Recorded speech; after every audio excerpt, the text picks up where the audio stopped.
Hello everyone, welcome back to our channel. Today we are explaining about a new topic. तो आज हम study करेंगे unit number second के second topic के बारे में, जिसका नाम है मार्केटिंग रिसर्च। ठीक है, मार्केटिंग रिसर्च के बारे में पढ़ेंगे कि मार्केटिंग जो रिसर्च है वो होता क्या है, इसके नेचर क्या होते हैं, इसके ऑब्जेक्टिव क्या होते हैं, इसकी प्रोसेस क्या होती है, इसके बारे में हम डीपली में आज अध्ययन करेंगे। ठीक है, इसके प्रीवियस वीडियो में हमने पढ़ा था मार्केटिंग इंफॉर्मेशन सिस्टम के बारे में। अगर जिस किसी बच्चे ने मार्केटिंग इंफॉर्मेशन सिस्टम को नहीं देखा होगा इस वीडियो को, तो आप प्रीवियस वीडियो में जाकर देख सकते हैं।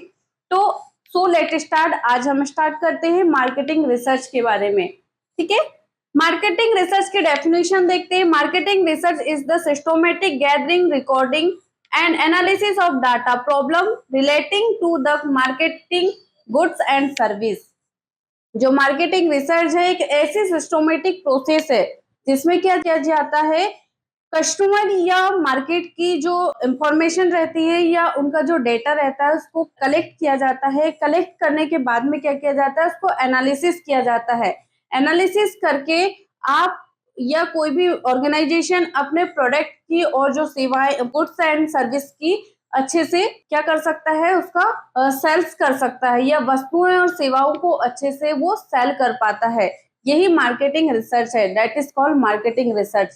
कहने का मतलब एक आसान भाषा में अगर हम समझे तो मार्केटिंग रिसर्च एक ऐसी प्रोसेस है जिसमें क्या किया जाता है, किसी भी मार्केट का या कस्टमर का डेटा को एकत्रित किया जाता है, देन उसके बाद में उसको एनालिसिस किया जाता है ताकि वो अपने जो प्रोडक्ट है उसको सेल करे तो एक प्रॉफिट के साथ में या एक बेस्ट क्वालिटी या बेस्ट परफॉर्मेंस के साथ में वो अपने प्रोडक्ट को सेल कर सके। यही क्या है, मार्केटिंग रिसर्च है। ठीक है, आई होप कि आपको मार्केटिंग रिसर्च अंडरस्टैंड नहीं हुआ होगा। अब हम बात करेंगे नेचर की। मार्केटिंग रिसर्च के कौन कौन से नेचर होते हैं हम स्टेप बाय स्टेप समझते हैं। तो इसका जो पहला नेचर है वो क्या है, collect and analysis data. Collect and analysis data का मीनिंग होता है कि मार्केटिंग रिसर्च में पहला क्या किया जाता है, डाटा का कलेक्शन किया जाता है। जितने भी प्रकार का डाटा है, चाहे वो कस्टमर का हो या फिर मार्केट का हो या किसी बिजनेस का हो, उसको पहले कलेक्ट किया जाता है। देन क्या किया जाता है, उसका एनालिसिस किया जाता है कि कौन सा डाटा किस ग्रुप का है या किस किस स्कोप का है या किस क्षेत्र का है, इसका एनालिसिस मार्केटिंग रिसर्च में किया जाता है। ठीक है, दूसरा नंबर का इसका जो नेचर है वो क्या है, सिस्टमेटिक एंड साइंटिफिक। मतलब जो मार्केटिंग रिसर्च है वो क्या है, एक सिस्टमेटिक रूप से किए जाने वाली प्रक्रिया है। मतलब डाटा को एक सिस्टमेटिक रूप से एक सिस्टम में तो उसको क्या किया जाता है, पुट कर दिया जाता है या एक फोल्डर बनाकर उसको सेव कर लिया जाता है। अब साइंटिस्ट तब नेचर कैसा है इसका, ये एक आमतौर पे बोली जाने वाली मुहावरे या कहावत पे डिपेंड नहीं होता। ये क्या है, एक साइंस पे भी डिपेंड होता है। साइंस पे डिपेंड कैसे होता है, गुरुत्वाकर्षण बल को ले लीजिए एग्जाम्पल में। किसी भी वस्तु को आप नीचे से फेंकते हैं, ठीक है, चाहे बॉल को ले लीजिए, बॉल को अगर आप ऊपर थ्रो करेंगे या फेंकेंगे तो वो स्वाभाविक सी बात है कि नीचे आएगा। ये एक कहावत की या मुहावरे की बात नहीं है, ये क्या है, एक साइंस पे डिपेंड है, गुरुत्वाकर्षण बल पे। गुरुत्वाकर्षण वर्ग इसमें वर्क करता है। इसी तरह जो मार्केटिंग रिसर्च है वो भी क्या है, साइंस पे वर्क करता है।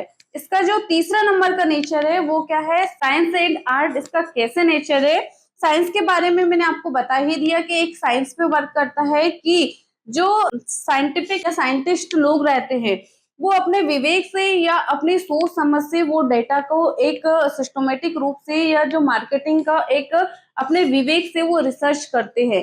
देन आर्ट का अगर हम बात करें तो आर्ट कैसे है कि आर्ट में ये अपने जो भी बिजनेस है या जो भी ऑर्गेनाइजेशन है वो अपने प्रोडक्ट को कैसे मतलब अट्रैक्टिव बना सकता है या कैसे एक बेस्ट क्वालिटी का बना सकता है, ये एक आर्ट से रिलेटेड है।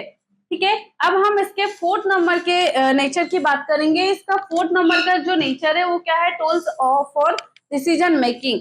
ये क्या है, एक मार्केटिंग रिसर्च एक टूल्स, एक संसाधन है, ये साधन है डिसीजन मेकिंग के। डिसीजन मेकिंग में कैसे वर्क करता है कि एक मार्केटिंग रिसर्च द्वारा एक हम करेक्ट जो डेटा है उसका एनालिसिस करते हैं, करेक्ट डेटा को चूज करते हैं।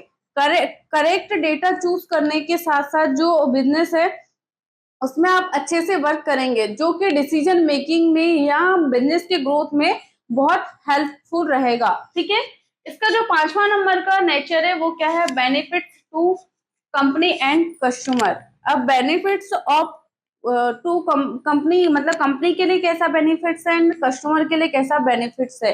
कंपनी के लिए कैसा बेनिफिट्स है, हम बात करेंगे कि मार्केटिंग रिसर्च से क्या किया जाता है, मार्केट का एनालिसिस किया जाता है कि मार्केट में आपका कौन सा मतलब कौन कॉम्पिटिटर्स है, या आपके कंपटीशन में कौन भी बिजनेस कर रहा है या कौन सी कंपनी बिजनेस कर रही है, वो कैसे क्वालिटी के प्रोडक्ट बना रही है, कौन सी क्वांटिटी यूज कर रही है प्रोडक्ट बनाने में, इसके बारे में आपको जानकारी या जो इंफॉर्मेशन है वो इकट्ठा हो जाती है, जिससे कि आप उस जानकारी को सोच समझकर अपने प्रोडक्ट में एक बेस्ट क्वालिटी, एक बेस्ट क्वांटिटी का प्रोडक्ट आप तैयार करते हैं। ये क्या हो गया, कंपनी के लिए बेनिफिट हो गया। अब कस्टमर के लिए कैसे बेनिफिट्स है, कस्टमर के लिए ऐसे बेनिफिट्स है कि उनको एक मिनिमम प्राइस में बेस्ट क्वालिटी का प्रोडक्ट मिल जाता है, ये कस्टमर के बेनिफिट्स है। ठीक है, मतलब उनको ज्यादा घूमना नहीं पड़ता, ज्यादा मार्केट सर्च नहीं करना पड़ता। अगर उन्होंने किसी भी कंपनी का प्रोडक्ट यूज कर लिया और उनको 100% रिजल्ट मिल गया, मतलब स्वाभाविक सी बात है कि वो कस्टमर आपका 100% आप ही का कस्टमर बन गया। ठीक है, ये हो गया उसके नेचर के बारे में। ठीक है, आई होप कि आपको इसको नेचर बहुत अच्छे से अंडरस्टैंड हुए होंगे। अब हम बात करेंगे इसके ऑब्जेक्टिव की, कि कौन कौन से ऑब्जेक्टिव है मार्केटिंग रिसर्च के। तो हम देखते हैं, पहला इसका जो ऑब्जेक्टिव है वो क्या है, understand customer needs. Understand customer needs का मतलब होता है कि मार्केटिंग रिसर्च में सबसे पहले जो ऑब्जेक्टिव रहता है या जो उसका उद्देश्य रहता है वो क्या रहता है, कस्टमर की नीड्स को समझना कि कस्टमर चाहता क्या है। जब तक आप कस्टमर की नीड्स को नहीं समझेंगे तब तक आप कैसे मार्केटिंग करेंगे या अपने प्रोडक्ट को कैसे आप सेल कर पाएंगे। ठीक है, इसका जो दूसरा ऑब्जेक्टिव है वो क्या है, increase sales and decision making. Increase sales का मतलब प्रोडक्ट का ज्यादा से ज्यादा जो उसके सेल्स है उसको इंक्रीज करना, उसको बढ़ावा देना, देन एक बेस्ट डिसीजन मेकिंग करना, मतलब जो भी आप डिसीजन ले रहे हैं उसको एक बेस्ट या सही डिसीजन लेना। ठीक है, तीसरे नंबर का इसका जो ऑब्जेक्टिव है वो क्या, आइडेंटिफाई मार्केट अपॉर्चुनिटीज।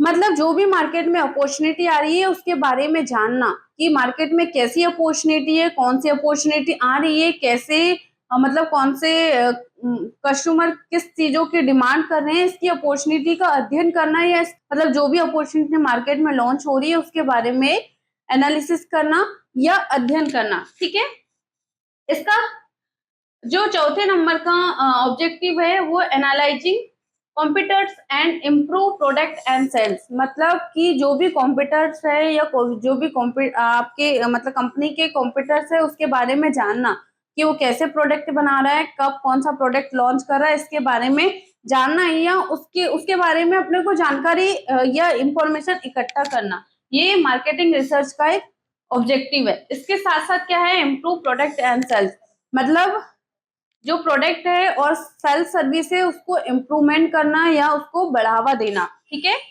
इसका 5वें नंबर का जो ऑब्जेक्टिव है वो क्या है, reduce business risk. Reduce business risk का मतलब ये रहता है कि किसी भी बिजनेस की जो रिस्क रहती है उसको कम करना। कम कैसे कर सकते हैं, बेस्ट डिसीजन